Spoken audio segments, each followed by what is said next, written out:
You're telling me the baby has his exact eyes? Tiana Wells didn't respond, her gaze fixed on the stroller, on the small boy with curls like hers, skin a shade softer, but those unmistakable steel-grey eyes, the kind you didn't see often, the kind only one man had, Sterling Beck. Some secrets don't stay hidden, not when they have a face, and certainly not when that face is a carbon copy of a billionaire CEO who vanished before sunrise. Tiana hadn't planned for this. Not the night, not the man, and definitely not the baby. But here they were, 10 months later, one woman, one child, and now, the man she'd hoped to forget was standing right in front of her, looking at her baby like he saw a ghost. No words, just silence, and those eyes. Have you ever hidden something for so long that it started breathing on its own? That's what motherhood felt like for Tiana. She didn't hide Cairo because she was afraid of the man who fathered him. She hid him because the moment she told the truth, everything would change. She would no longer be just Tiana. She'd be that girl, the one who had a baby with her boss, the one who didn't speak up, the one who disappeared quietly, as if her story didn't matter. But her story did matter, because she didn't just fall into bed with anyone. She fell into bed with Sterling Beck, the tech world's reclusive billionaire, the one with a fortress-like gaze, the closed-door meetings, the employees who never knew if they were about to be fired or promoted. He was a man wrapped in rumors, cold, brilliant, dangerous in silence, but not that night. That night, he was human. It happened during a snowstorm. One room, one bed, a power outage, whiskey, laughter, a conversation that drifted into vulnerability, and a man who leaned in without warning. She could have pulled away. She didn't. She let him in, body and heart. By morning, he was gone. No note, no number, no goodbye. Just a hotel keycard left on the table, and an ache she didn't know how to name. 3 weeks later, nausea arrived. And then the truth hit like thunder. Sterling hadn't just left the room. He'd left a child behind. Would you yell? Cry? Stay silent? Tiana didn't do any of those. She just stood there, frozen, professional, unreadable, as Sterling Beck stared at her baby. At the birthmark on Cairo's wrist, the same one he had. His voice shook. Is he mine? She blinked, and the world tilted. The story begins in Seattle, at a luxury hotel called Miran Bay Resort, perched along the waterline like a modern glass fortress. It's where Tiana had been hired for her first major PR contract. It's where executives whispered about the big boss with reverence and fear. It's where Sterling Beck, hidden from press, feared by staff, made his quiet return during a crisis. Tiana had never seen him before that night. He'd been nothing more than a name in an email signature, until she was handed a single room key and told there were no other available rooms. What followed wasn't planned, but it wasn't forced either. And what came after, well, that's what you're about to experience. This isn't just a story about a CEO and a one-night stand. This is a story about what happens after the storm. When a woman chooses dignity over exposure, when a man faces the child he never knew he had, when second chances aren't given, they're earned. Because sometimes, the most powerful stories don't start with, "I love you." They start with, "Why didn't you tell me?" Have you ever kept something secret because the truth would hurt too much? Tell us in the comments. And don't forget to subscribe to Mr. Charles Stories. The journey is only beginning. The lobby smelled like cedarwood and expensive silence. Tiana Wells walked across the black marble floor of Miran Bay Resort, with her tablet in one hand and a travel duffel on her shoulder. She had reviewed the crisis report 3 times on the flight, and twice again during the Uber ride from the airport. Her pitch was tight. Her projections were solid. All she needed now was a quiet room to prep for tomorrow's presentation. It was her first corporate retreat as the lead PR strategist for Beck Technologies, and the biggest contract she had ever signed since launching her agency. She hadn't come to Seattle for drama. She came to deliver. But as she approached the front desk, she spotted trouble right away. The young receptionist's smile was tight. Too tight. "Ms. Wells," the woman greeted, typing quickly. "We've been expecting you." "That's great," Tiana replied, handing over her ID.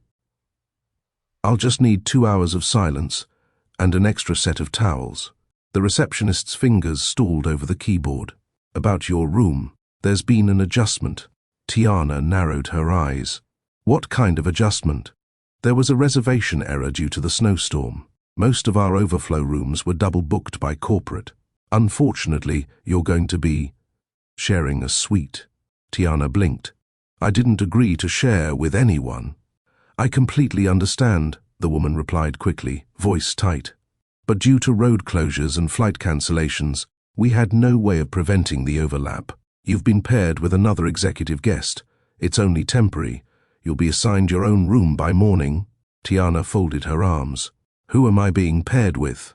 The woman hesitated, then cleared her throat. "Mr. Beck, Sterling Beck." Silence.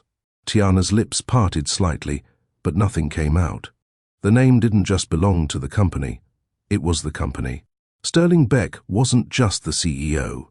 He was the myth, the shadow, the ghost investor who built one of the fastest-growing AI consulting platforms in the country and then vanished from public view. No interviews, no press, not even updated headshots on Google. Tiana had only exchanged emails with his assistant, never him directly. This man had been unreachable, unseen, and now she had to room with him? She glanced outside. Snow pounded the sidewalks. Her Uber driver had already left. "Fine," she muttered. "I'll sleep on the couch." Miran Bay's executive floor was silent, tucked away behind glass-etched double doors. The suite number was etched in silver, and as Tiana approached, she felt her heartbeat speed up.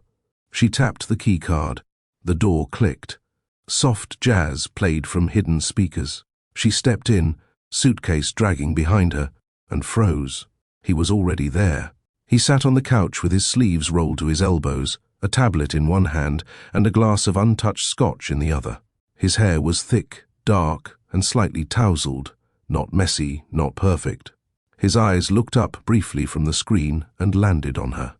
Steel grey, just like the rumors. His voice was lower than she expected. "I didn't expect company. I didn't request it either," she replied coolly, dropping her bag near the wall. He tilted his head. "You're the PR lead, right?" "Tiana Wells," she nodded, remaining near the door. He glanced down at his tablet again. "I've read your projections. Impressive. You're ahead of schedule." "Good to know my sleep-deprived hustle is showing." There was a pause. He nodded toward the bed behind them. "There's only one. I don't snore. If you do, I'll survive." "I'll take the couch," she said. "No objections here." He returned to his screen. The suite was beautiful. High ceilings, minimalist decor, warm wooden accents. A single king-sized bed sat to the side, neatly made with white linen. Tiana grabbed a hotel throw and curled up on the corner of the couch, silently kicking off her boots. She opened her laptop and tried to focus, but the sound of Sterling's fingers tapping on the screen was all she could hear. A few minutes passed. The power flickered.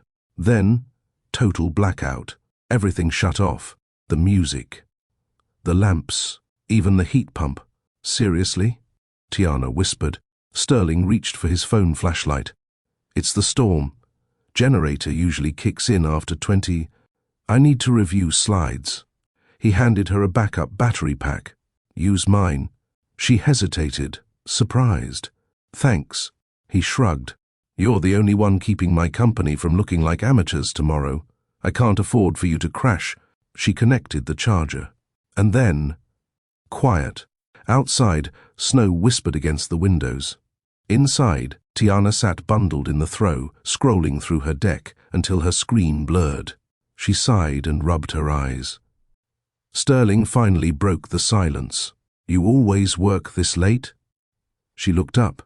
"I always work this hard." He smirked, just a little. "You sound like me 10 years ago. And now, I sleep less and trust fewer people." She leaned back. raising an eyebrow. Is that what billions buy you? Sleep deprivation and trust issues? He chuckled, low, unexpected. No. That's what betrayal buys you. They talked. Not much at first, but the storm outside pushed them into quiet companionship. He poured a tiny glass of scotch for her. Just one. She sipped slowly. They covered music, childhood, how both their parents thought their careers were too unstable.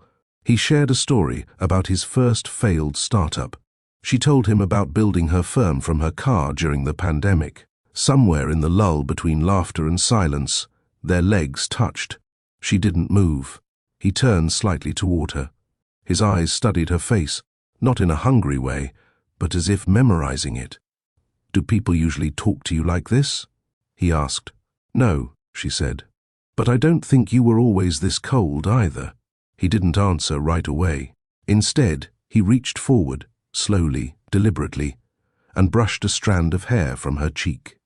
Then he leaned in. She didn't stop him. Their lips met, soft, careful, lingering. What followed wasn't a rush. It was quiet, intentional, the way someone loves when they think it's just once. No promises, no names whispered, just connection. By the time she drifted asleep, her head on the pillow beside his, the snow had stopped. But the storm inside her had just begun. The sunlight didn't wake her. The cold did. Tiana stirred under the hotel's white linen, blinking against the weak morning light that slipped past the tall glass windows. The snowstorm had calmed overnight, leaving a soft white blanket outside. The city quiet, the world paused. She reached out instinctively, half asleep. But the bed was empty. Her hand met only sheets, still warm but fading. She sat up quickly. The other side of the bed was untouched. No duffel, no jacket, no tablet. Just a hotel key card placed neatly on the bedside table. No note, no goodbye. Just silence. She swung her legs over the side of the bed, her breath caught halfway between disbelief and bitterness. For a moment, she just sat there, the night before, flashing in pieces through her head. The laughter, the scotch, the kiss, the softness in his voice, the way he held her like she was something fragile. She stared at the keycard. Room 1108. Temporary, just like everything else about him. Tiana stepped into the bathroom, splashed her face with water, and caught her reflection in the mirror. She didn't look broken. She looked like someone who made a choice, and was now facing the cost of it. The professionalism kicked in. No time for feelings. Not now. She had a presentation to prep. She wiped the mirror, tied her hair back, and forced her emotions into a steel vault somewhere beneath her skin. Downstairs, the Mirren Bay ballroom buzzed with movement. Waiters in black shirts circled with trays. Executives adjusted collars. The massive screen displayed the Beck Technologies logo in soft animation. Tiana walked in wearing a sharp blazer over a fitted black turtleneck dress, laptop in hand, heels clicking. She scanned the room. Eyes sharp, heart dull. No sign of Sterling. He was the CEO. He should have been here. But instead, one of the senior VPs, a woman named Marlene, approached with a clipboard. Ms. Wells, she smiled. Mr. Beck sends his regards. He left early for an off-grid site visit, but he'll review your deck personally later this week. Tiana blinked slowly. He left? Marlene nodded, moving on. And just like that, it was confirmed. No follow-up, no explanation, just vanished. She delivered the presentation flawlessly. Every slide on point, every metric ready, every projection precise. She ended with applause. Her client contact gave her a pat on the back. You saved our image. Your pitch went viral internally. You've got talent. She smiled politely. But inside, she wasn't celebrating. Not yet, because something had shifted, and she didn't know what to do with it. That night, alone in her own room, she sat by the window with her laptop open and a blank document on screen. She typed, "Sterling, I don't know if you meant to disappear or if that's just your nature, but I didn't expect to wake up alone, And now I'm stuck between pretending it didn't happen and wondering if it meant something to you too. She stared at the words, then deleted them, closed the laptop, and went to sleep. The nausea came without warning. At first, she blamed the stress, the back-to-back clients, the red-eye flights. But when the symptoms refused to leave, and when she started waking up at 4 a.m. craving pickles and apples, she took a test, then another, and another, all positive. She sat on the edge of her bathtub with her hands shaking and her chest tight. "Are you serious?" she whispered aloud, eyes burning. She wasn't ready for this. Not mentally, not financially, not emotionally. She thought of Sterling's face, of how calm he looked that night, like nothing could break him. She thought of how he disappeared like she was a transaction, a detail. Would he care? Would he want to know? Should she tell him? No. She didn't even have his number. And even if she did, what would she say? "Hey, you left without a word but surprise. You're a father now." She couldn't do it, not out of pride, but out of self-respect. If he wanted to be found, he would have left a trail. Her best friend Kiara dropped onto her couch with takeout and loud opinions. "You're seriously not telling him?" Tiana stirred the soup slowly. "No." Kiara raised an eyebrow. "Girl, that man left you with a memory and a mortgage. The least he could do is acknowledge the baby he helped create." Tiana shrugged.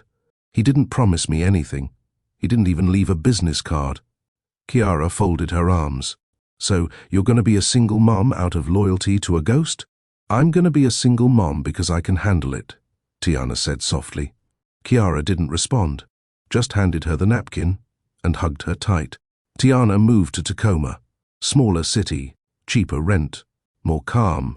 She scaled back her business, took freelance contracts, built a nursery by hand with YouTube tutorials and second-hand furniture. She stopped talking about him. And yet, when Cairo was born, and she looked down at his tiny face, her breath caught, because the baby had his father's eyes, steel grey, sharp, unmistakable, and right there, on the baby's tiny wrist, a faded birthmark, same shape, same spot. She didn't need a DNA test. She knew, and she would never forget. The birth certificate felt heavier than the newborn in her arms. Cairo Wells, just her name. No father listed, no questions asked. The nurse didn't press her for the missing signature. Tiana was grateful for that. Her hand trembled as she signed the line, not because she doubted her decision, but because it wasn't supposed to be this way. Cairo lay bundled beside her, swaddled in soft blue cotton, a wrinkled forehead peeking from under his hat. His eyes were still closed, but she already knew what waited behind them. Steel grey, a colour that haunted her in the quiet hours, that reminded her of one night, one mistake, and a man who never looked back. The hospital room was quiet except for the hum of machines and the occasional shuffle of nurses checking vitals. Kiara had gone home to pick up more baby clothes. Tiana had asked the staff not to notify next of kin, because there was no next of kin. Just her. Her body ached. Her mind felt like glass. But when Cairo stirred and let out a soft, broken cry, everything else disappeared. She reached for him, held him close, whispered, "It's just me, little man. But I got you." The first weeks were brutal. No sleep. No help. No breaks. She'd wake every 3 hours to feed him, her own eyes burning. She learned how to diaper him one-handed while replying to emails with the other. She pumped breast milk in the middle of Zoom calls. She rocked him while editing press releases. The world didn't slow down, so she didn't either. Clients began to disappear, not maliciously, just quietly. One said, "We need someone with more bandwidth." Another, "We're restructuring the team." A few ghosted entirely. She understood. She just had to adjust. She cancelled the Tacoma office lease, moved into a 2-bedroom walk-up above a small bakery, sold her car, kept the stroller, and got to work. Every morning, she strapped Cairo to her chest in a soft carrier and walked to the local co-op cafe, ordered the cheapest drink, and used their Wi-Fi to send proposals, apply for brand consulting gigs, and pitch local startups. Most days, her inbox was empty. But one email changed that. A small black-owned tech firm in Tacoma needed a PR consultant for a pitch. The budget was modest, the timeline short, but the job was hers. She took it, delivered it early, and they paid on time. That night, she bought herself a second-hand baby monitor and let Cairo sleep in his own crib for the first time. 2. Tiana Wells PR subject, March Media Stats, your slide deck ROI. She didn't expect to see Beck Technologies pop up in her inbox. It was an automated metrics report, probably forgotten after the retreat. But seeing the company name pulled her breath tight in her chest. She clicked. Open rate, 89% client satisfaction, 92% internal response, best pitch we've seen this year. And still, no message, no follow-up, no him. Some nights, after Cairo had fallen asleep, she'd look through the few pictures she had from the Miran Bay retreat. None of him. He was careful like that. But she remembered everything. His smirk, his voice, the way he looked at her before that kiss, like he was making a decision he wouldn't allow himself to make again. She whispered once, holding Cairo in the dark, "You're going to be better than he was. You're going to stay." The baby didn't understand, but her voice held steady, and sometimes, that's all a child needs. Rent, baby formula, diapers, heat. She made a spreadsheet to track expenses and debts, color-coded each client pitch, kept a notebook of local businesses that might need rebranding. But through all the hustle, her son remained her center. He didn't ask for anything, didn't know how heavy it all was. He just smiled. Big, gummy, sunshine smiles. And somehow, that made everything feel possible again. One afternoon, a box arrived addressed to her, no return label. Inside, in a soft baby blanket, a teether shaped like a miniature laptop, a note for Cairo. Keep building. No name, no logo. But she knew. Sterling. She stared at the handwriting for minutes, her heart tight in her chest.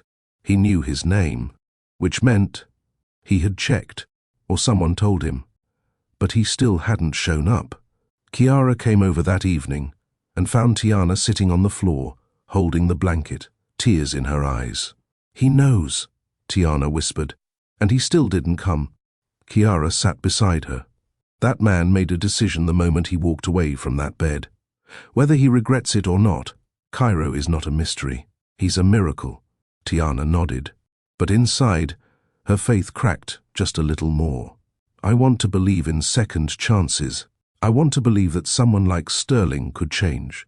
But until he knocks on this door, I have to keep choosing Cairo, even when it's hard. Especially when it's hard." He didn't ask to be born with a secret wrapped around his wrist like a birthmark, but I can raise him to never feel ashamed of it. She closed the notebook, stepped into the nursery, kissed her son's forehead, whispered, "You're not what he left behind. You're what he's missing," and turned out the light. Cairo was nearly 10 months old when he gave her the look. Not a tantrum, not a cry, just a steady, unbothered stare from the high chair, chin tilted slightly, eyes narrowed, as if he was silently evaluating her decision to mash up avocado instead of offering more banana. Tiana froze mid-scoop. She'd seen that exact look before, during a boardroom rehearsal when she suggested a brand pivot and Sterling Beck leaned back in his chair, said nothing, and just watched her for a full 3 seconds before saying, "Continue." Now Cairo was giving it to her, with oatmeal on his forehead. She sat the spoon down slowly. "Lord," she whispered, "you really are your father's son." As Cairo grew, so did the reminders. He had Sterling's eyes, no denying that. But it was the mannerisms that broke her, the quiet intensity, the way he processed before reacting, the unshakable calm, even when frustrated. He rarely cried. When he did, it was short-lived, intentional, just like him. There were moments in the still of early morning when Tiana felt like she was raising a tiny version of a man who never even knew he'd left something behind. And yet, she loved Cairo so fiercely it made her chest ache. He wasn't a reminder of a mistake. He was her miracle. Her proof that even when love doesn't stay, life still shows up. One weekend, Tiana pushed Cairo through a local market. Warm day, vendors yelling, live jazz playing from a sidewalk saxophonist. A woman stopped beside her. "Oh my God," she said softly, staring into the stroller. Tiana tensed. The woman smiled. "He's so handsome. He looks just like that tech guy. What's his name? Sterling something. You know who I'm talking about? The quiet one. That billionaire who never gives interviews." Tiana blinked. She forced a laugh. "Must be the cheekbones." The woman walked off.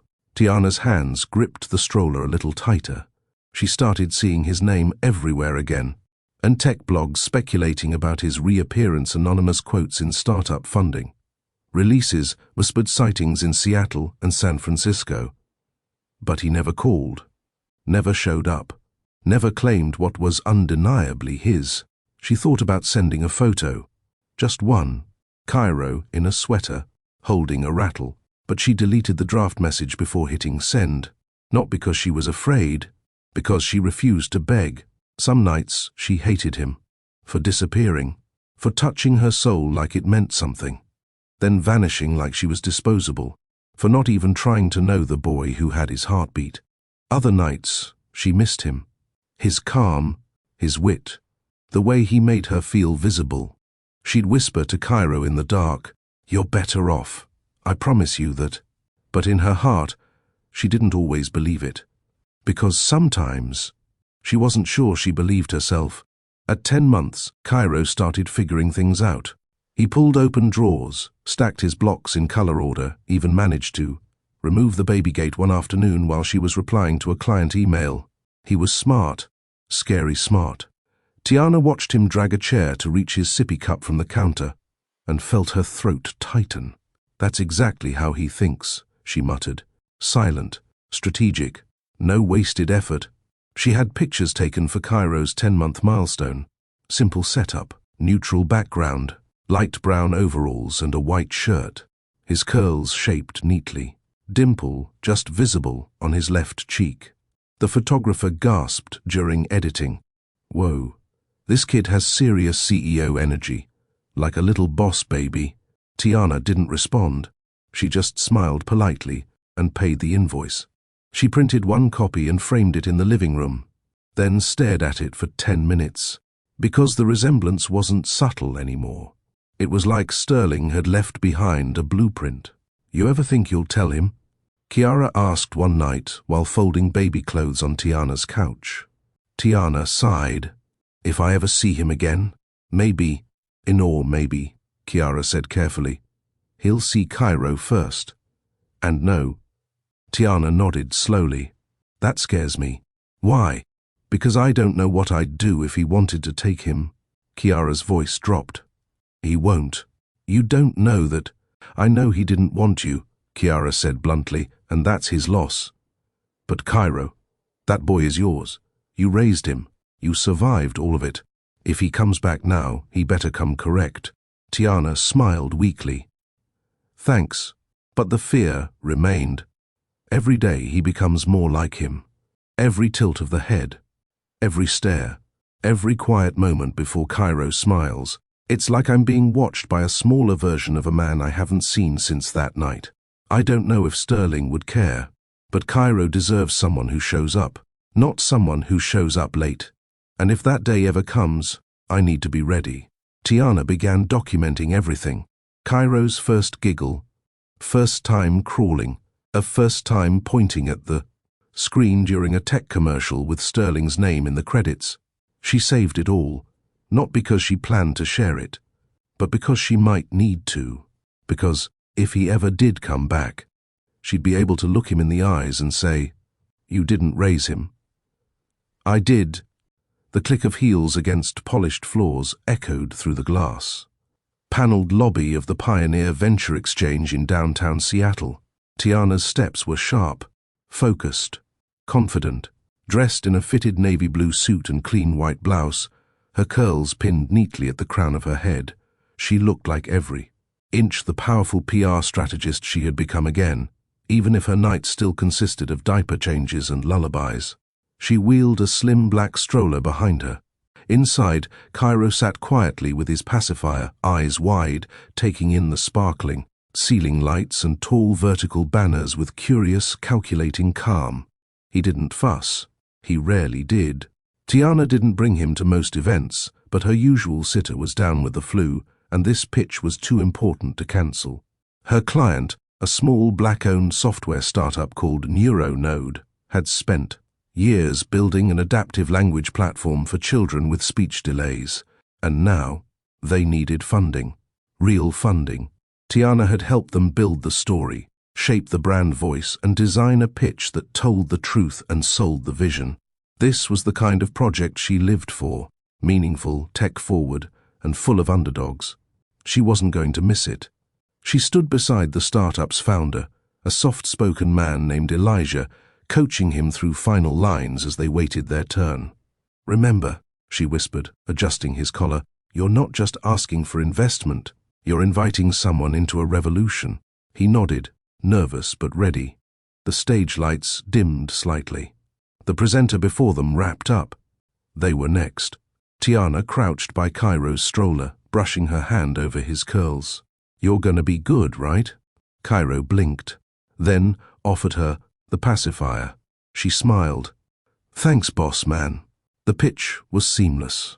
Elijah told the story of his own daughter, born with apraxia, how he spent 2 years coding a platform that would help children like her speak using pattern-based AI.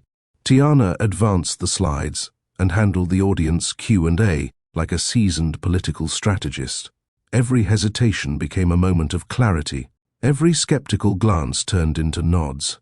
Applause filled the room by the end. A few investors approached Elijah immediately. Tiana stepped back, took a sip of water, and finally let herself breathe. She turned toward the stroller. "See? We crushed it." But Cairo wasn't looking at her. He was staring at someone else. Tiana. Her spine locked. The air left her lungs before she could turn. That voice, low, even distinct, hadn't touched her ears since that night at Mirren Bay. But it was carved into her memory like an etching in glass. Slowly she turned, and there he was. Sterling Beck. He looked different. Still sharp in his custom navy suit, but the sharpness in his face had softened, just slightly. His hair was longer. A faint beard lined his jaw. But those eyes, exactly the same. He glanced down at the stroller, then back at her. "I didn't know you were still in this field." She tilted her head, collecting herself. "I didn't know you were still using aliases." He looked amused for half a second, then followed her gaze to the event badge on his chest. "Elliot Black." She gestured to it. "That's bold, even for you." "I use different names at pitches," he said. "It's the only way to hear the real story without people performing for the checkbook." She folded her arms. "And you always walk up to the women you ghosted after one night, pretending you didn't disappear into thin air." He opened his mouth to speak. But then Cairo made a small sound. A grunt, a sigh, and then he reached his little hand toward Sterling's pants leg, grasping air. Sterling glanced down and froze. His eyes moved from the soft curls to the round cheeks, and then to the eyes, his own eyes. The same color, same shape, same birthmark, faint and crescent-shaped on the inside of Cairo's wrist. Sterling didn't breathe for a moment. He slowly crouched. Cairo blinked at him, curious but calm. Sterling looked up at Tiana. "Is he mine?" Tiana's mouth tightened. She looked away. "Why didn't you tell me?" he asked softly, almost like a man trying not to shake apart. She pulled the stroller back slightly. "I didn't know how. I didn't even have your number. And after a while, I didn't think you'd care." "I would have—" "No," she cut in, eyes flaring. "You left. You didn't even say goodbye. I woke up to cold sheets and a keycard. You made a choice. I made mine." He didn't move. didn't speak. Cairo gurgled again. Sterling looked at him for a long beat, and for the first time since she'd met him, he looked unsure. Then he stood. "I want to talk. Now's not the time," she said, voice low. "And this isn't the place." He nodded slowly, stepped back. But his eyes stayed on the stroller for a beat longer than necessary. As she turned to leave, he pulled a business card from his coat and held it out. No words, just emotion. She took it, slid it into her bag without looking. He whispered, "I'll wait." Later, as she strapped Cairo into the car seat, she held back a scream. Her hands trembled on the buckle.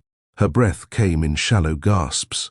He had seen him, known immediately, didn't even ask for proof. She reached into her purse and pulled out the business card. Simple black, silver lettering. Sterling Beck private line. No email, no company, just a phone number. Her thumb hovered over the card. She slipped it into the glove compartment and drove away. Tiana hadn't planned on sleeping that night. Her body said yes. Her eyes begged for it. But her mind ran in circles too tight to escape. Every time she closed her eyes, she saw Sterling crouching beside Cairo. That look on his face, not shock, not anger, recognition. She had prepped herself for this moment months ago, and yet it had landed like a gut punch. The next morning, her phone buzzed. Unknown number, no voicemail, no text. She ignored it. She had work to do, a client to prep, a toddler to feed, and her own thoughts to bury. Cairo babbled at the corner of the living room, smacking two plastic blocks together. He looked up and grinned. Her chest tightened. Same dimple, same pause before the smile.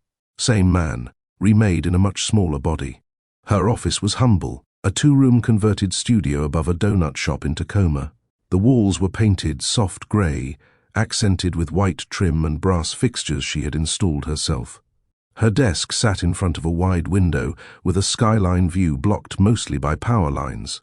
But it was hers, and every invoice she signed with her name meant Cairo had a roof, a bottle, and a chance. At 11:14 a.m., the intercom buzzed. She assumed it was a delivery. It wasn't. "Hi," came the voice through the speaker. Calm, unmistakable. "It's Sterling." Her hand hovered over the door release. He was supposed to disappear again. That was his pattern. Why was he back? She pressed the buzzer.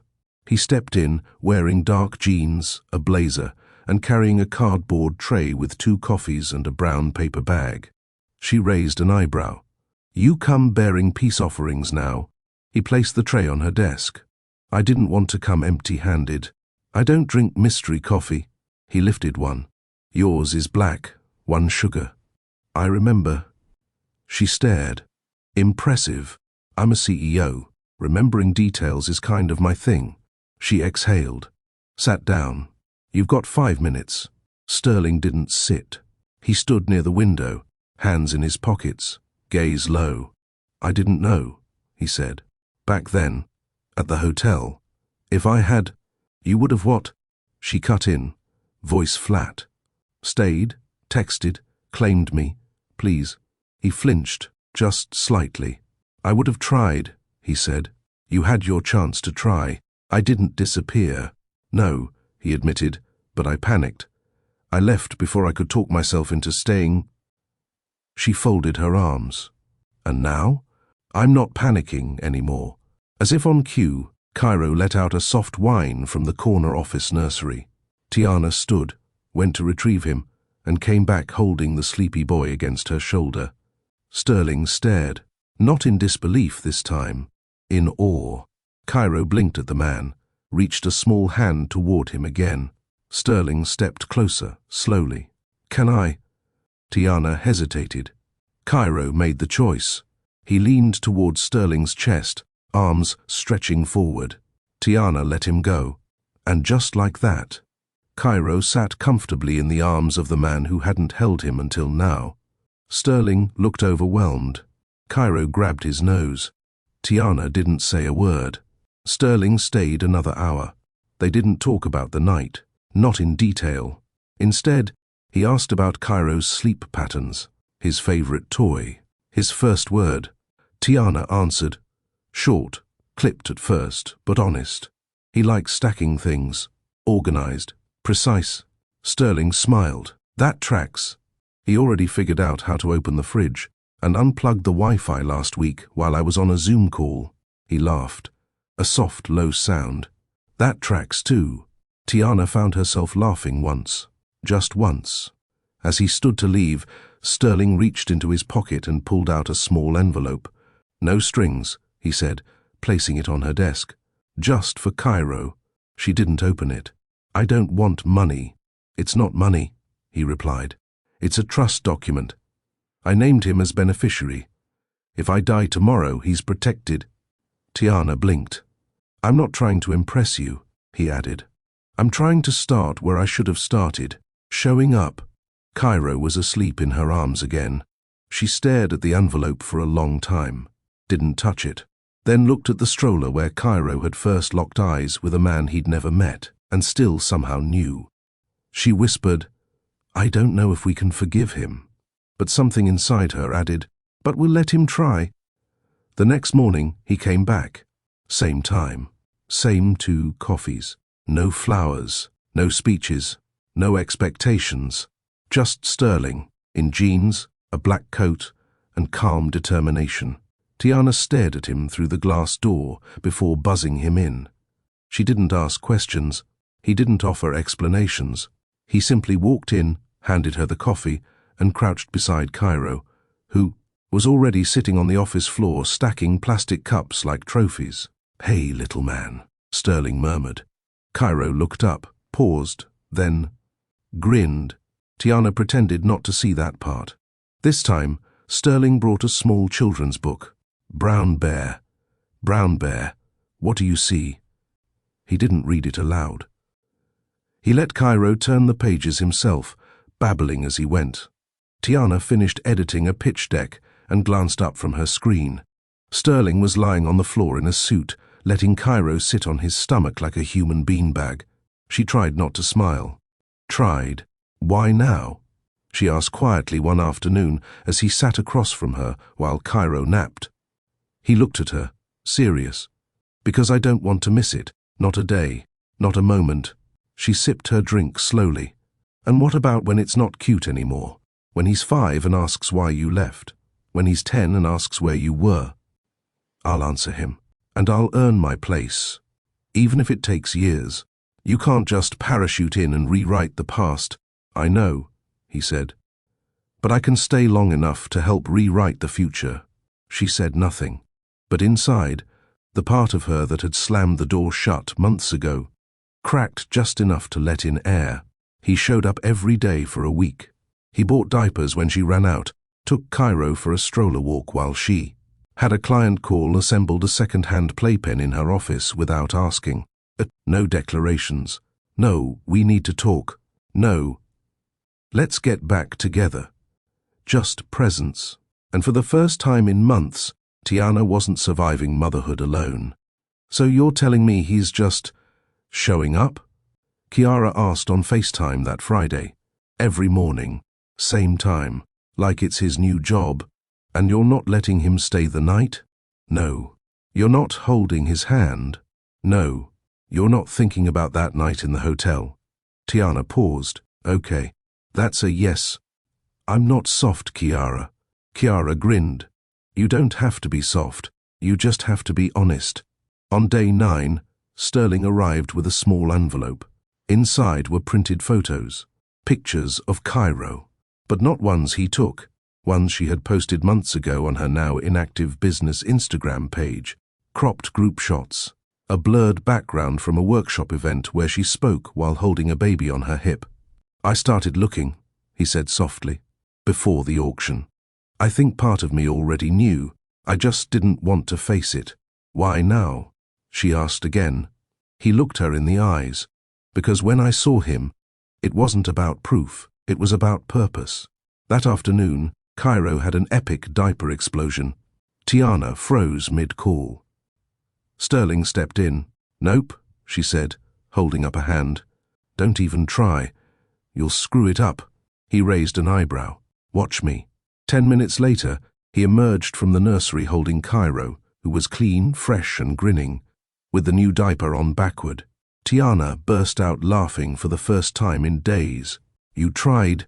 I succeeded. Mostly." Cairo clapped. Sterling bowed dramatically.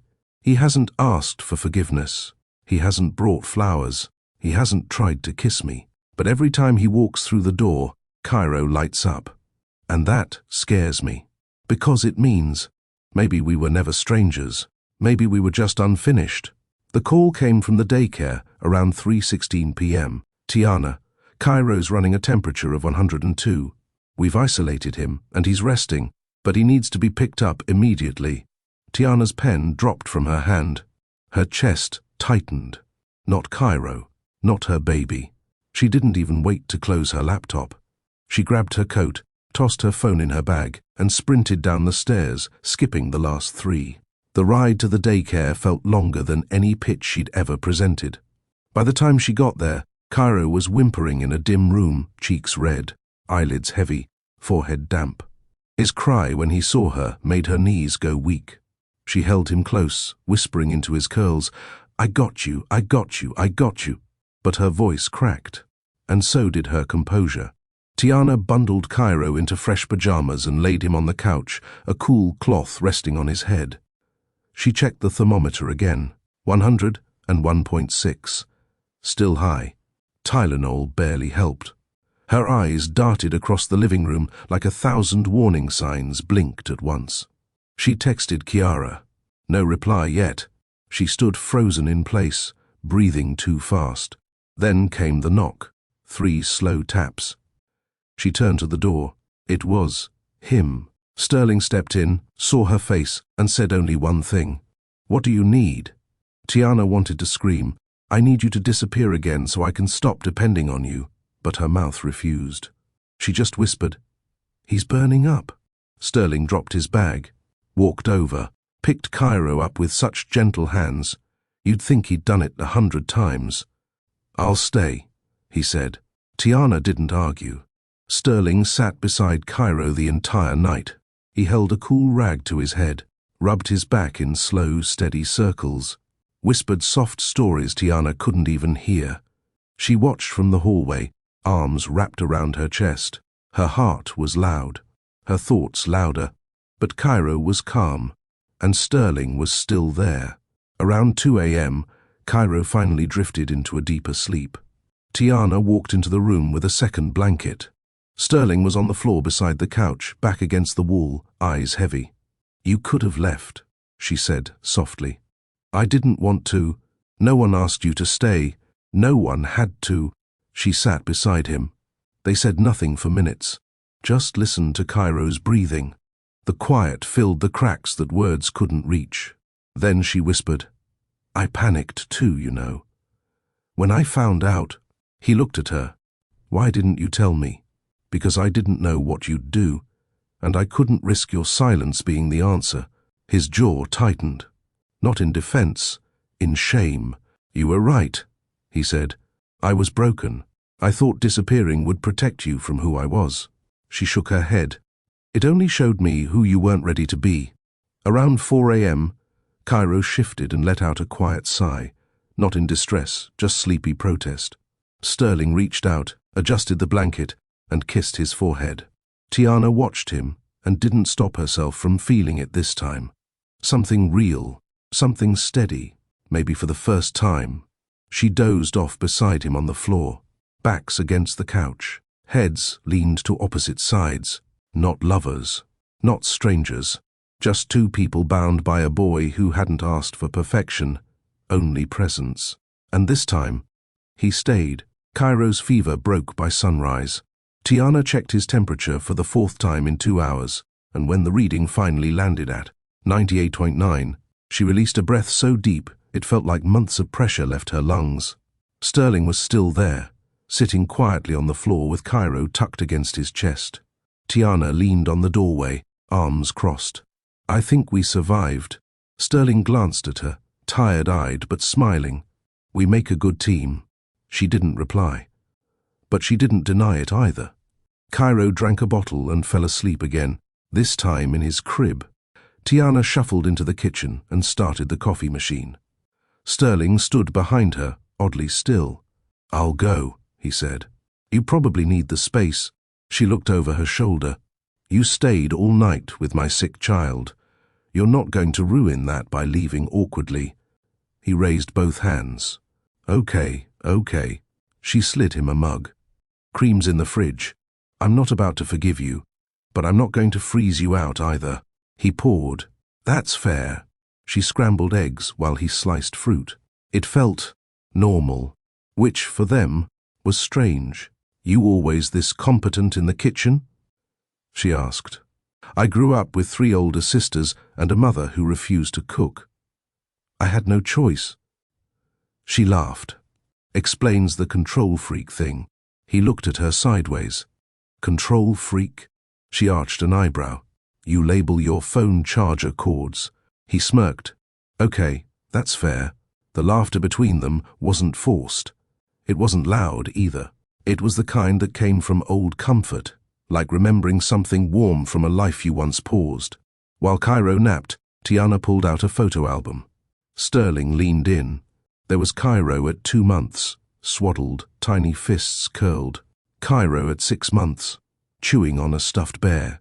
Cairo last week, holding a spoon like a weapon. "He has your stare," Sterling said. Tiana didn't answer, but she did notice how his eyes stayed on each photo longer than necessary. She turned the page. "Sometimes I wonder if he'll hate me for not telling you sooner." Sterling shook his head. "You protected him. You protected yourself. I left you with no way to reach me and no reason to try." She blinked. It was the first time he'd taken full accountability out loud, and something in her chest, something rusted over, shifted. Cairo woke up late in the afternoon, groggy but giggling. Sterling carried him to the living room while Tiana connected her phone to the speakers and played an old R&B playlist she hadn't touched since college. A familiar song came on. Tiana froze mid-step. Sterling chuckled. "Don't waste my time," he said, amused. Tiana covered her face. "I forgot that was on there. You were a drama queen back then, huh?" "I still am. I just hide it better." He picked Cairo up and danced with him gently.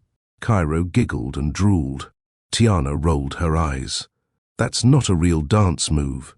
Sterling shrugged. "It works." He reached out a hand. She hesitated, then let him pull her in. They moved slowly, not romantically, not seductively, just freely. Cairo in between them, her hand in his, her shoulder brushing his chest. There were no confessions, no sparks flying, but there was safety, and that was new, and maybe better. That evening, Sterling helped with bath time. He dried Cairo off like he'd done it forever. Tiana brushed out his curls. They laughed when he splashed water at both of them. Cairo reached for both their faces at once, his tiny fingers pressing their cheeks together. Tiana and Sterling looked at each other, forehead to forehead, noses almost touching. Then Cairo giggled and yanked them apart. They both broke into quiet laughter. "He didn't try to kiss me. He didn't try to explain things away. He just stayed, held our son, made me laugh. And I don't know if I'm ready to forgive him, but I'm not ready to lose this feeling either." Cairo was down by 8:15 p.m., full belly, warm bath, 2 books, and a lullaby sung softly by Tiana, while Sterling leaned against the doorway and watched. Now, the apartment was quiet. No cartoons, no baby toys clinking on tile, no tiny footsteps padding across the floor.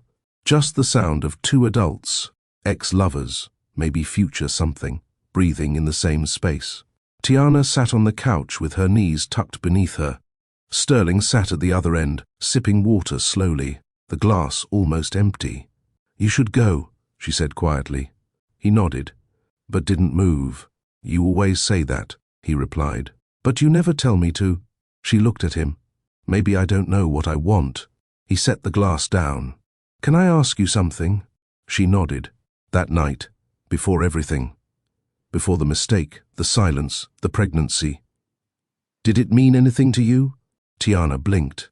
She looked down, took her time answering. Yes, she finally said. It did. And I hate that it did. Why? Because you disappeared. And I had to convince myself it didn't mean anything to survive what came after. Sterling leaned forward. I left because I thought that night was too good to be true, because when I woke up and realized I felt something real, I ran. I told myself you were too smart, too grounded, too everything for me to mess up.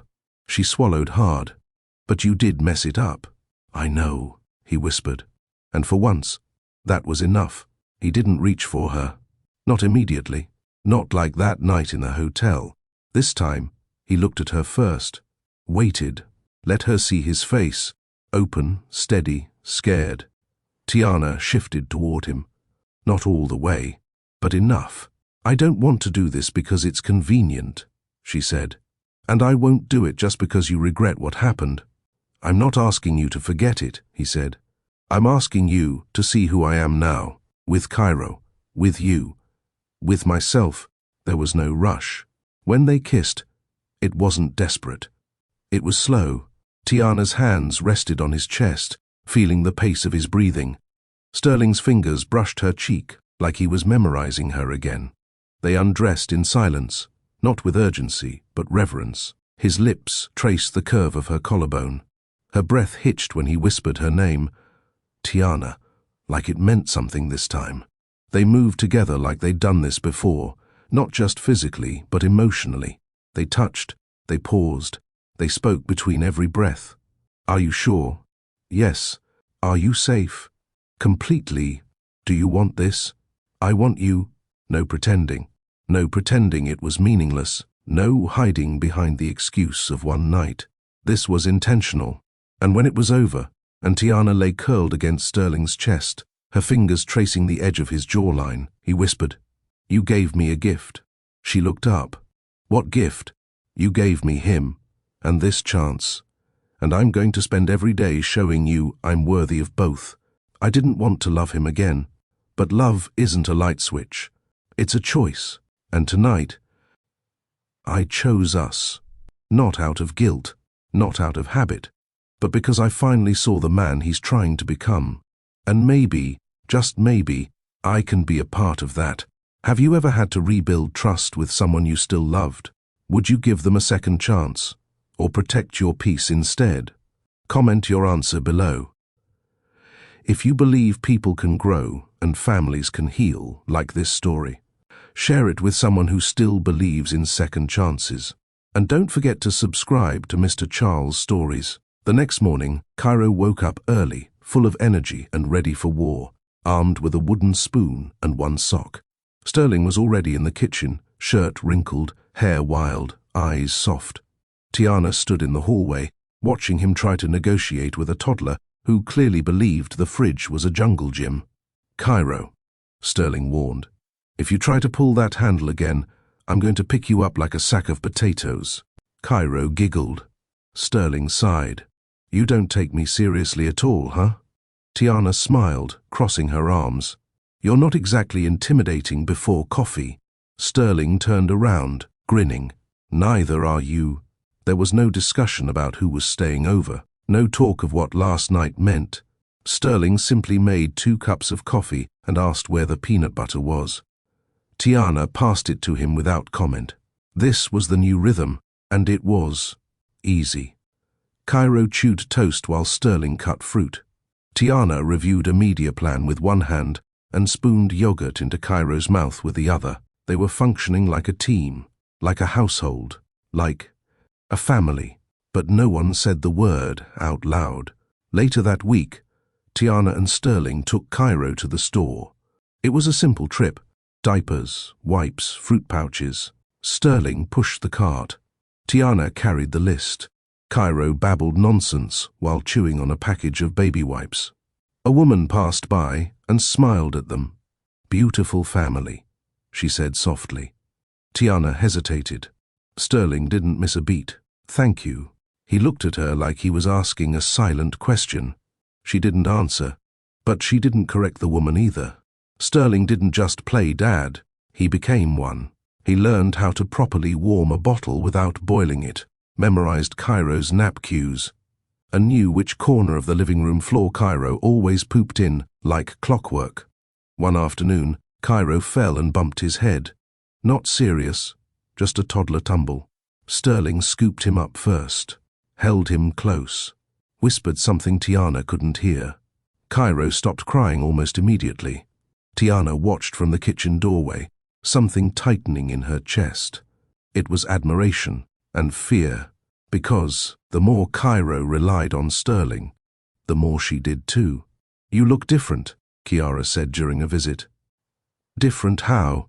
"Like you're breathing again." Tiana shrugged. "I don't know what we are. I don't even know what he wants." Kiara raised an eyebrow. "Does he act like he wants you?" Tiana paused. "Yes." "Then maybe stop trying to label it and just live it, one day at a time." One evening, rain tapped gently against the windows. Sterling had just finished changing Cairo's pajamas. Tiana stood watching as he carefully brushed out the boy's curls. "He'll probably need a haircut soon," she said softly. Sterling smiled. "Let's not rush it. He looks older every week." Sterling looked at her. "So do you." She raised an eyebrow. "Excuse me? I mean wiser." She smirked. "Smooth save." They laughed. And in that moment, the tension that had once lived in the corners of the room was gone, replaced by a softness neither of them could deny. That night, Sterling stayed again. They didn't make love. They didn't even kiss. They lay in bed, her head on his shoulder, his arm around her waist, and Cairo asleep in the crib across the room. It wasn't romance. It was rest. And for Tiana, that was even more intimate. He doesn't ask for more than I can give. He doesn't try to rush me. He just shows up. And right now, that's enough. But what happens when showing up isn't enough anymore? What happens when Cairo asks the question I don't have an answer to? "Mummy, is he my daddy?" And worse, "Are you two together?" It happened on a Wednesday. Ordinary afternoon. No special occasion. No dramatic build-up. Cairo was playing on the floor of Tiana's office, toy blocks scattered everywhere. Sterling sat cross-legged beside him, pretending to build a castle, but mostly just handing Cairo the pieces he liked to throw. Tiana was across the room, editing a brand brief for a bakery client. Her eyes were on her screen, but her heart turned sharply the moment she heard it. "Dada." Silence swallowed the space. Sterling froze mid-reach. Tiana's fingers paused on the keyboard. Cairo clapped, proud of himself, and said it again, louder this time. "Dada." Then pointed right at Sterling. Sterling's throat tightened. His mouth opened, but no words came out. He looked at Tiana. She didn't move, didn't blink, didn't breathe. Tiana closed the laptop, stood slowly, walked over to them, and crouched beside Cairo, who was now holding a rubber block like a trophy. She didn't say anything to Sterling. She just kissed the top of Cairo's head and whispered, "You're smart. Too smart." Then she stood, walked into the kitchen, and gripped the edge of the sink like it was holding her up. Sterling followed a moment later. "Did you hear that?" he asked softly. She didn't look at him. "Of course I heard it. I didn't even tell him to call me that." "I know." He stepped closer. "You okay?" She turned around, eyes calm, voice quiet. "No, but I will be." Sterling didn't press her. Instead, he picked up Cairo, walked him to the nursery, and sat with him until he fell asleep. Then he returned to the living room. Tiana was seated on the couch, knees pulled up. He sat beside her, not touching, not speaking, just waiting. And then, finally, she spoke. "He's never said that word before," she said. "Not once. I believe you." "So now what?" Sterling leaned forward, elbows on his knees. "I don't know," he said honestly. "But I know I want to be someone he can keep calling that." She turned toward him. "You already are. But I want to be it the right way. There's no perfect way, Sterling. You missed the birth. You missed the first steps. You missed the first laugh. But you're here now. That counts." "But He waited. She swallowed hard. What about me? For the first time, she wasn't asking about co-parenting. She was asking about them. Sterling nodded slowly. I want this. Us. Whatever this becomes, do you? I don't want to raise a child I love with a woman. I'm still scared to say I love. Her eyes flickered. She sat very still. You love me. I did that night, he said softly. I just didn't have the courage to admit it. Tiana looked down. And now? Now I'm ready to say it out loud. To you, to Cairo, to the world. They didn't sleep together that night, not physically. But they curled up on opposite ends of the couch with Cairo asleep between them on a pillow. A cartoon played low on the TV. Tiana stared at the screen, then whispered, Dada, huh? Sterling smiled. Better late than never. He's Cairo's father now, not just by name, but by action. And maybe he's something more to me too. But if I give him my heart again, it's not going to be like last time. It won't be borrowed. It won't be temporary. This time, I want the man who stays. Tiana reached for her phone the moment she woke up. No missed calls. No texts. No good morning. She turned over, arm brushing against empty sheets. Cold. Untouched. Sterling was gone. Cairo was already babbling in the crib, chewing on his stuffed lion. She picked him up slowly, but her mind was elsewhere. Had Sterling left in the middle of the night? He wouldn't do that. Not now. Not after everything. She checked the kitchen. No note. Checked the front door. Locked. Garage? His car was gone. So was he. And the silence burned. At 10:17 a.m., her phone vibrated. Sterling, emergency board meeting, flew out to Seattle. I'll call later. That was it. No, I miss you already. No, I hated leaving like that. No voice memo with Cairo's name in it. Just sterile facts. Tiana sat on the edge of her bed, staring at the message. Suddenly, she wasn't a woman who had grown. She was the same girl in the hospital bed, 7 months pregnant and alone. The same girl who gave birth with no father in the room. The same girl who waited and waited and waited. For a man who didn't come. She bit her lip to stop it from trembling. You're not her anymore, she whispered. You're not her anymore. In the bathroom, she looked herself dead in the eyes. No more crying over this man, she said. He said he wants to be here. So act like it or leave again. But her voice cracked on the last word. He called that night. 11:42 p.m. She answered on the second ring, but her tone was ice. You left without saying goodbye. I didn't want to wake you. You didn't leave a note, or a kiss, or a whisper. Just silence. Sterling exhaled. I messed that up. Yes. But it doesn't mean I'm gone, Tiana. I'm here, just not there. She stayed quiet. I panicked, he admitted.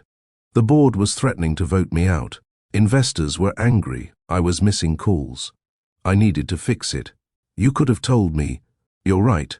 I'm not asking to be your priority, she said, voice shaking, but I won't let you make me feel invisible again. Sterling was quiet for a long time. I know how much I've already cost you, he said, but if you give me the space to fix this, I'll prove to you that I can show up even from miles away. The next morning, a delivery showed up at her door. Inside, a box of Cairo's favorite storybooks, a blanket from the hotel embroidered with the initials CWSN, and a note. This was on the bed. I couldn't sleep. I missed your warmth. Sterling. That night, she texted him back. Don't run when it's hard. Run to me instead. He replied immediately. That's the plan. T always. Sterling didn't text her when he landed. He knocked. No warning. No, I'm on my way. Just a soft knock at the door. Tiana opened it and stared at him. Black coat. Tired eyes, luggage behind him. But his hands were full. Cairo's stuffed lion in one hand and a bag of her favorite pastries in the other. I missed you both, he said softly. They sat in silence over coffee.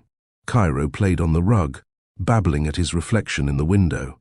I hated leaving like that, Sterling said finally. But I had to prove to them I could be in charge, without falling apart. And what about proving it to us? Tiana asked. To me and Cairo. Sterling nodded slowly. That's why I came back. You want honesty? Tiana said, setting her cup down. I bled alone. I pushed alone. I named him alone. Sterling didn't interrupt. But I never stopped waiting for you. And that was the part I hated most. That I still held space for you in my heart. He looked down. You're not the only one who hated you for that, he whispered. Cairo pulled himself up, using the side of the couch. Tiana's breath caught. He took one shaky step, then another, straight toward Sterling. Sterling dropped the toy in his hand and opened his arms. Cairo landed in them, falling forward. Both men laughed, one full of baby joy, the other full of silent shock. Sterling looked at Tiana. Did I miss his first step? She shook her head, smiling. That was it. Then I won't miss the next ones. That night, Sterling said, Where should I sleep? She looked at him, paused. Not in the guest room, not on the couch, not like a visitor. He looked stunned. I want us to figure out what this is, but only if you're here, not halfway in. I'm not going anywhere, he said. But we'll do this on your terms. She nodded. And Cairo cried that night, teething. Sterling got up first, no hesitation, held him, rocked him, changed his onesie, warmed the bottle, all without waking Tiana. She watched from the doorway, unseen. He didn't perform. He just parented. It wasn't perfect, but it was real. Later, in bed, she whispered, You want to be a father. I already am one. You want to be a husband. He turned to her, heartbeat in his eyes. Ask me again tomorrow, he said. I want to give you more than a yes. I want to give you a reason to believe it. As sleep took them, Cairo nestled between them. Tiana let her palm rest lightly on Sterling's chest. She didn't need promises. Not tonight. His presence, finally, was enough. The envelope didn't come in the mail. It was delivered by hand. Tiana opened the door expecting a neighbor. Instead, a man in a navy suit asked, Are you Miss Carter? This is a legal notice for Mr. Sterling Graves. Please sign here. She signed, not for trust, but for clarity. Sterling walked in minutes later and froze when he saw the envelope.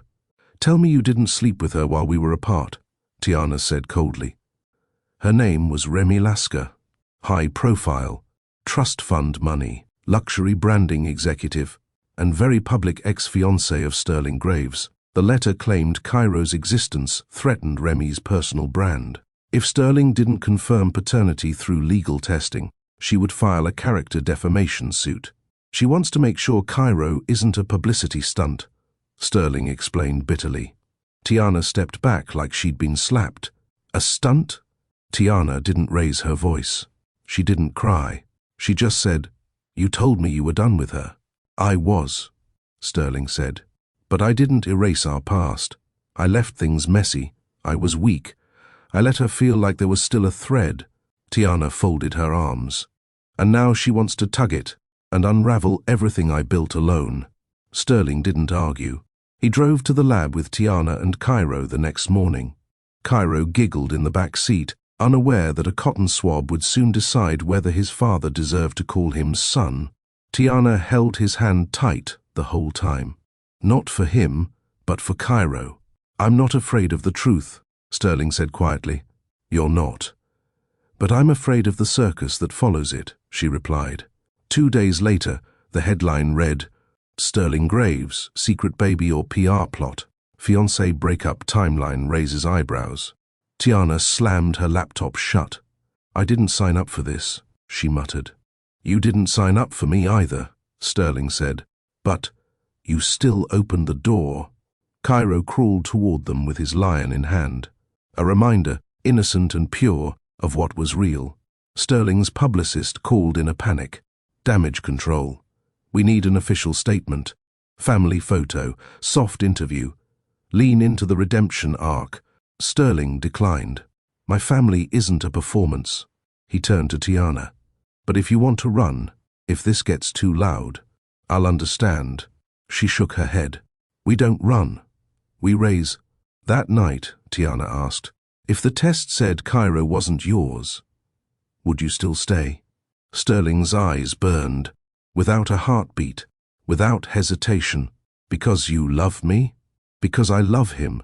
She let the words sit between them, not in doubt, but in awe. They planned a quiet first birthday for Cairo, backyard, balloons, just close friends. But Sterling had one request. No posts, no press, no gifts from people who never showed up when he cried at night. Tiana smiled. And if she shows up? Sterling's jaw tightened. She won't get past the gate. Sometimes the past doesn't knock. It crashes through the door. But true love doesn't run from the noise. It holds the child, faces the crowd, and says, this is ours. You don't get to rewrite it. Cairo's first birthday fell on a Saturday. Tiana baked the cake herself, a small one, shaped like a lion. No themes, no party planner, no sponsorships, just family. Tiana's mom brought balloons. Sterling grilled burgers. Cairo had no idea his big day came with court-level tension. At 10:42 a.m., a discreet email landed in Sterling's inbox. Subject, DNA test.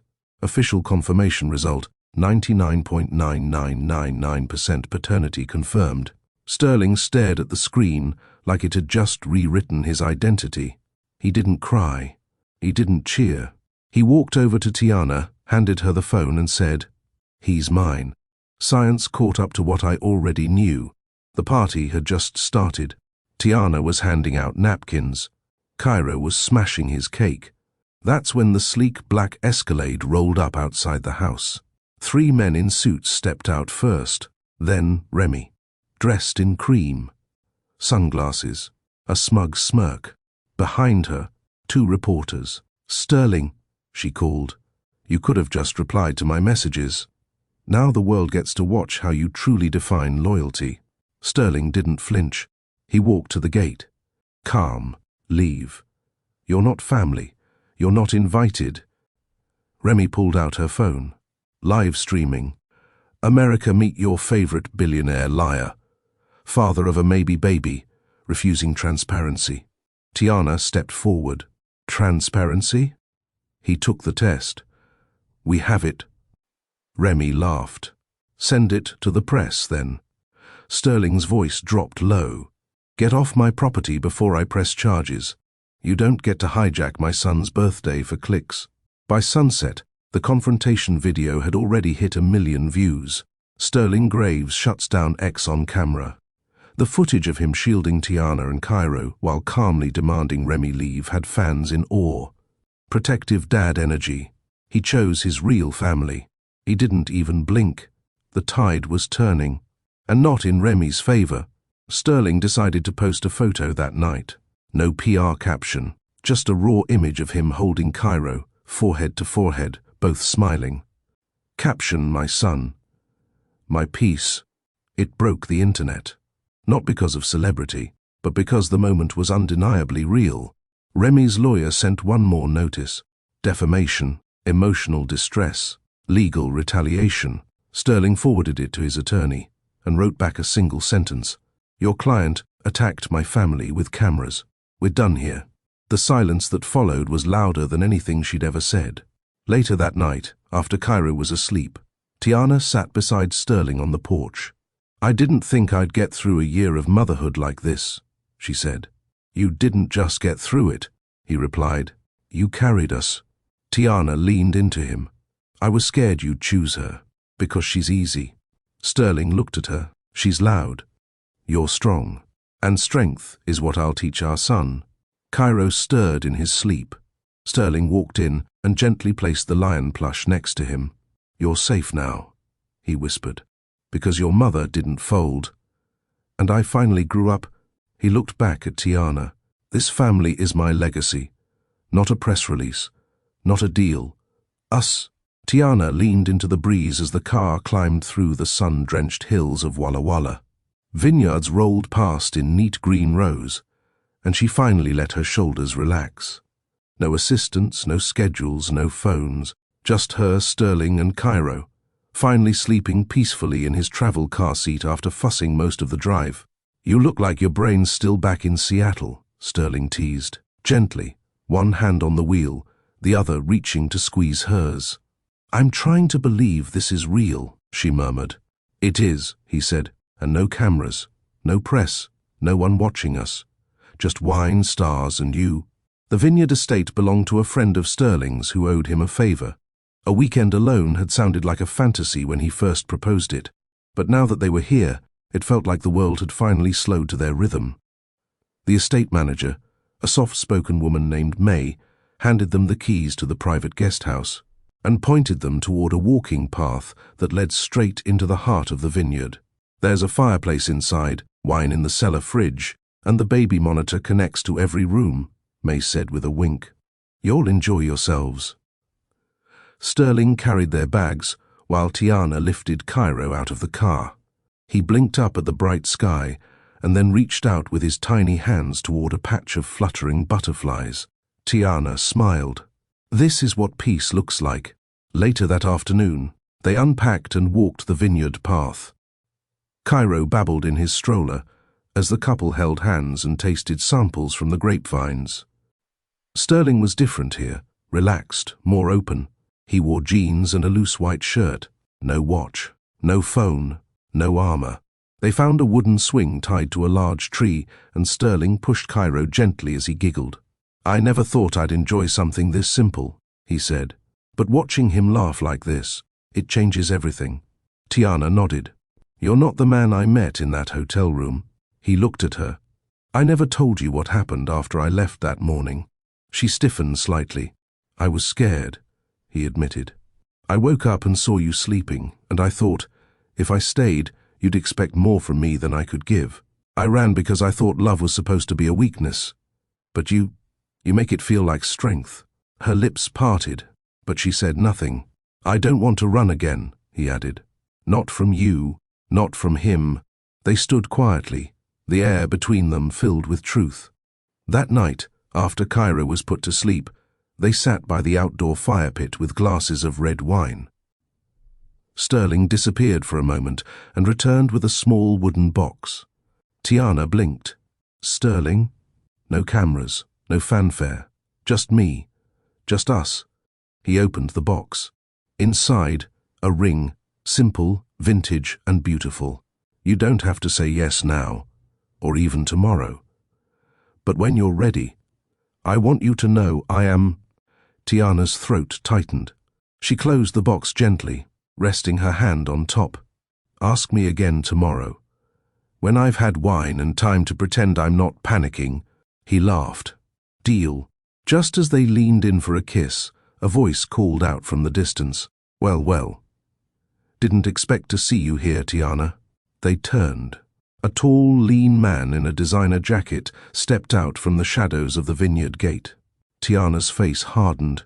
"Damien." Sterling's brows drew together. "You know him?" "Unfortunately," Tiana said. "He was once a client.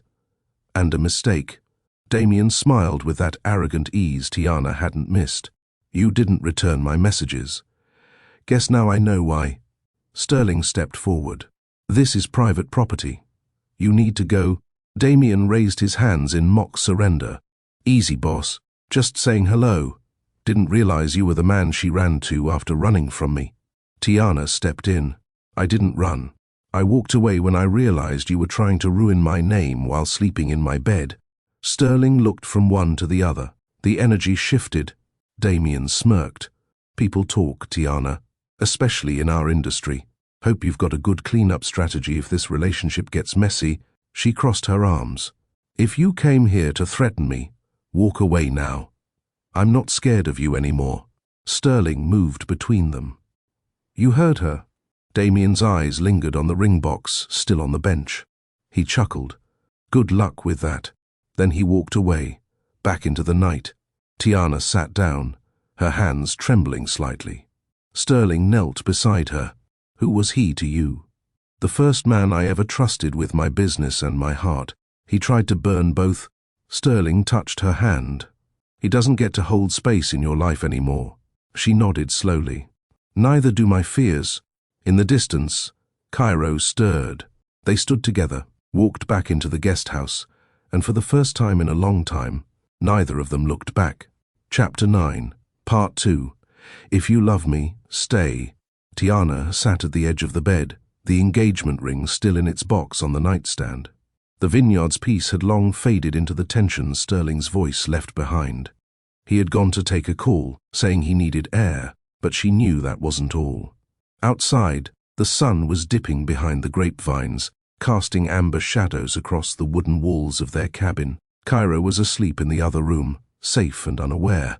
Tiana could hear the soft hum of crickets starting to rise. She stood, opened the door, and stepped into the cool air. Sterling was leaning against the wooden railing, looking out at the distant hills. His shoulders were tense. I didn't mean to ruin the night, he said without turning. You didn't, she replied. I just wasn't expecting him. They were quiet. The breeze carried the scent of crushed grapes and soil. I wanted this trip to be perfect, Sterling said. I thought maybe we could step forward without the past crawling in.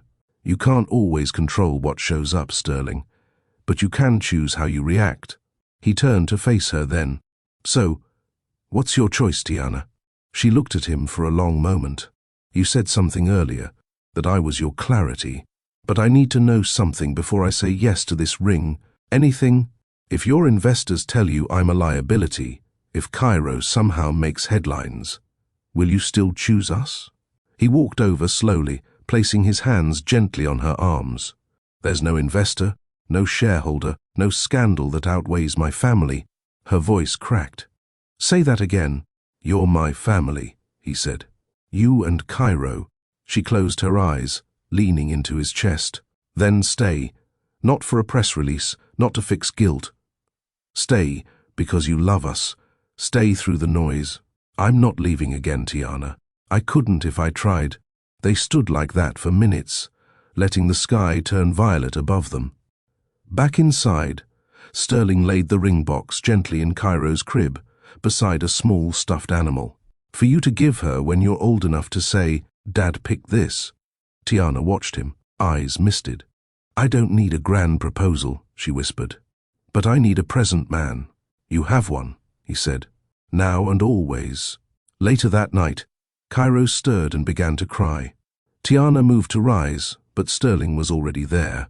He scooped Cairo into his arms, holding him close against his chest. Shh, he soothed. Daddy's here. Cairo settled.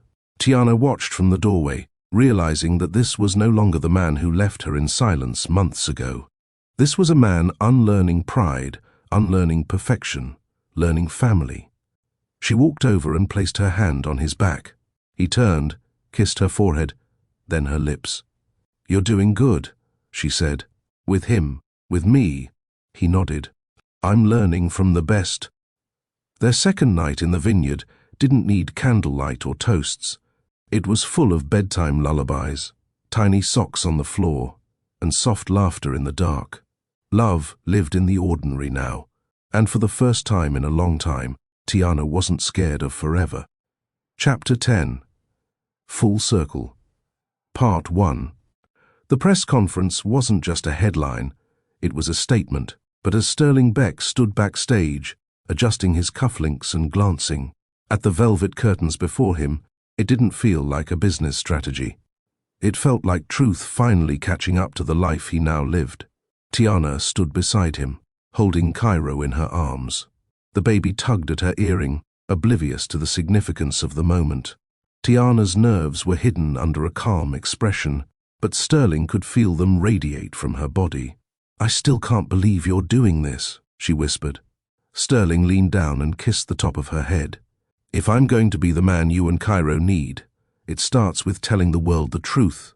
The curtain lifted. Flashbulbs erupted. Questions flew like arrows. The buzz of journalists, photographers, and corporate suits filled the ballroom. Sterling stepped forward with Cairo on his hip. Tiana followed, standing to his right. They looked like a family, not perfectly packaged, not rehearsed, but real. He raised one hand. The room quieted. I'm Sterling Beck, CEO of Beck Technologies. Today, I want to introduce you to my son, Cairo Wells Beck. He paused. The flashbulbs intensified, but his voice didn't shake. And this, he turned slightly, eyes locking with hers, is the woman who gave me more than a legacy. She gave me love. She gave me truth. And most of all, she gave me a reason to break the cycle of fear I've lived in most of my life. Tiana blinked back tears. Sterling continued, now speaking less like a CEO and more like a man shedding armor. I used to believe leadership meant isolation, that strength meant hiding emotion, that success meant never admitting need. But I was wrong. He glanced down at Cairo, whose chubby hands now gripped the microphone. This little boy doesn't care about my net worth. He cares that I show up, that I hold him when he cries, that I dance like an idiot to make him laugh, that I change his diaper when Tiana's too tired. The room chuckled. Sterling's voice softened. This is what matters. Not image, not stock prices. People, family, truth. The applause started slowly, then built, then roared. Cairo banged the mic in rhythm. Sterling leaned down, whispered, "You're stealing my moment, little man." The laughter grew louder. After the conference, they retreated to a private lounge. Tiana removed her heels and sat on the couch with Cairo napping in her arms. Sterling poured her a glass of sparkling water and sat beside her. "I meant every word," he said. "I know," she replied. "That's what scared me the most." He tilted his head. "I'm not used to someone choosing me publicly," she added. "I've always been the one behind the curtain, fixing things, quietly." Sterling took her hand. "Not anymore." She looked at him, her voice barely audible. "What if this doesn't last?" "It will, because I won't stop showing up. Not for Cairo, not for you." They didn't kiss, not yet, but their hands stayed linked until Cairo stirred.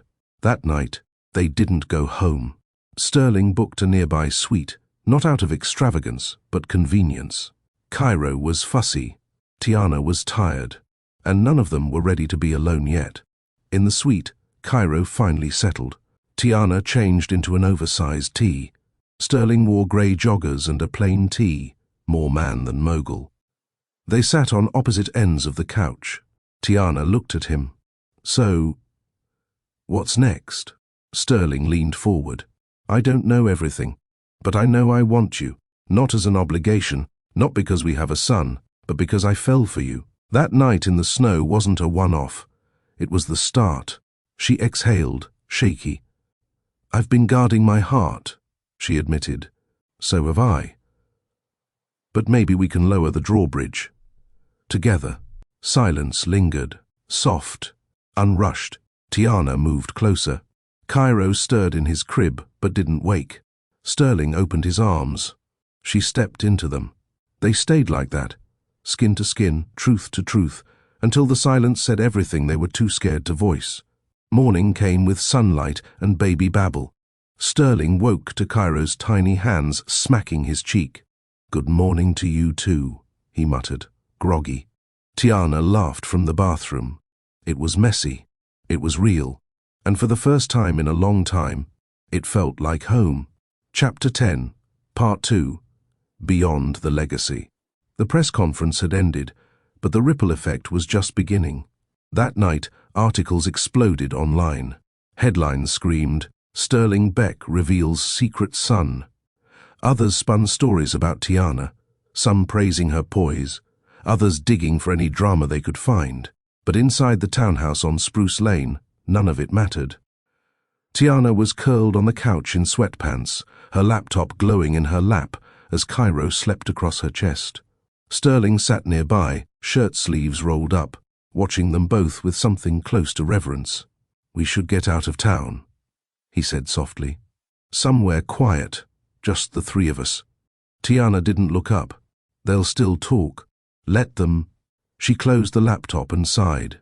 "You really mean that? You're not worried what the board thinks?" "I'm not a puppet, Tiana. I never was. I've always built things on my terms. That includes my life." She studied him for a beat, then nodded. "Okay, a week. That's all I can afford away from my clients. Sterling grinned. Then, I'll make it the best week of your life. They flew to a private estate in Oregon's wine country, a gift from one of Sterling's early investors. The house sat on a hill overlooking rows of green vines and wildflowers. There were no cameras, no headlines, just them. Cairo ran barefoot in the grass while Sterling grilled lunch. Tiana kicked off her sandals and joined their son. They raced. They tumbled. They laughed. For the first time since giving birth, she felt her muscles relax. That evening, they watched the sunset wrapped in one blanket. Cairo slept between them. Tiana leaned into Sterling's side. "I was scared I'd never have this," she whispered. "You gave it to me first," he replied, "when I didn't deserve it." A beat of silence passed. "What now?" she asked. "We build whatever we want. Marriage, a home, another kid if Cairo doesn't drive us crazy." She laughed. "You're getting ahead of yourself." "Am I?" he said, pulling out a small velvet box. Tiana blinked. "Sterling, I'm not asking for perfection. I'm asking for your yes when you're ready. I'll ask again whenever you need me to." She didn't open the box. She didn't need to. She wrapped her hand around his. "Start by staying." "That's what I need tonight." He leaned in and kissed her forehead. Always, they didn't make love that night to celebrate. Instead, they lay tangled in sheets, whispering future dreams, while Cairo snored softly beside them. It was enough. It was everything. Weeks passed. Her agency gained traction. Sterling learned how to pack a diaper bag without forgetting wipes. They hosted Sunday dinners with Kiara, took family photos, built routines. The chaos became sacred. One evening, Tiana stood in front of her bathroom mirror, staring at a fresh pregnancy test. 2 lines, clear as day.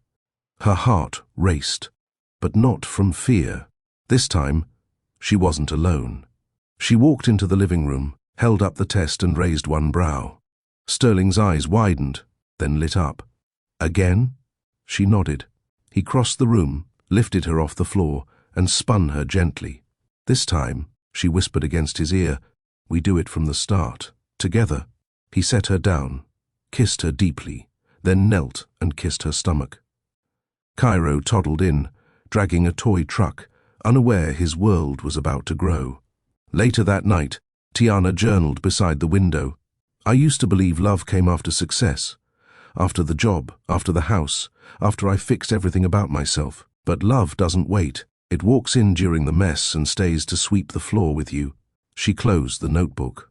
Outside, rain kissed the glass, gentle and quiet, just like the night they met. And this time, no one was going anywhere. When someone walks out after giving you everything, don't chase the memory. Build the life they never expected you to have. Tiana didn't beg. She didn't break. She raised her son, rebuilt her name, and when love returned, it came with respect, peace, and a second chance she controlled. If this story moved you, share it with someone who's forgotten their worth. And subscribe to Mr. Peterson Long Stories, where real lessons live in unforgettable love.